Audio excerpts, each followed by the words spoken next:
Hi friends, ఎలా ఉన్నారు అందరూ? నేను మీ ఆటో డ్రైవర్ని రాజేష్. ఆటో బతుకులు మొత్తం చేంజ్ అయిపోయినాయి బ్రదర్. పరిస్థితులు బాగలేవు. ఈ ఓలా, ఊబర్, ర్యాపిడో మరీ తక్కువ ఇచ్చేస్తుంది అమౌంట్.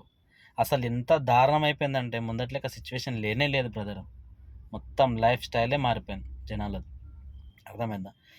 మళ్ళీ మందులో ఈ గ్యాస్ రేట్లు పెరిగిపోయినాయి. ఒకటేసారి ₹5 పెంచేసిరు వాళ్ళు. అసలు ఎట్లా బతకాలో అర్థం కావట్లేదు. పరిస్థితులు ఇంతింత దారుణం అయిపోతుంది. మా బతుకులేమో ఆటో బతుకులే అయిపోయినాయి. మాకు ఇంకా ఆటో తప్ప ఇంకేది రాదు చేసుకుందామంటే.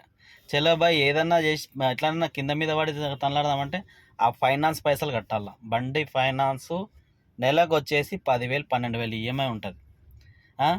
రెండు రెండు రెండు నెలలు చూస్తాడు, 3 నెలలు చూస్తాడు, 4వ నెలలకు సిజింగ్ వేసి పాడేస్తాడు. ఎట్లా చేయాలా? చిట్టి పైసలు కట్టాలా, ఇంటి కిరాయి కట్టాలా, పిల్లల ఫీజులు కట్టుకోవాలా, బండి మెయింటెనెన్స్ చూసుకోవాలా. పొద్దుగాల పోయి రాత్రి వస్తే ఒక్క రోజుకి ₹1000 తీసుకొని రాదు బ్రదర్.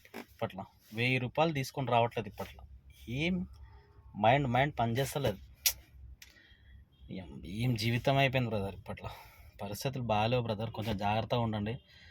ఆటో డ్రైవర్లకు అందరికీ చెప్తున్నా, కొంచెం జాగ్రత్తగా ఉండండి బ్రదర్. ఓలా, ఊబర్కి కొంచెం ఏదైనా చేద్దాం మనము.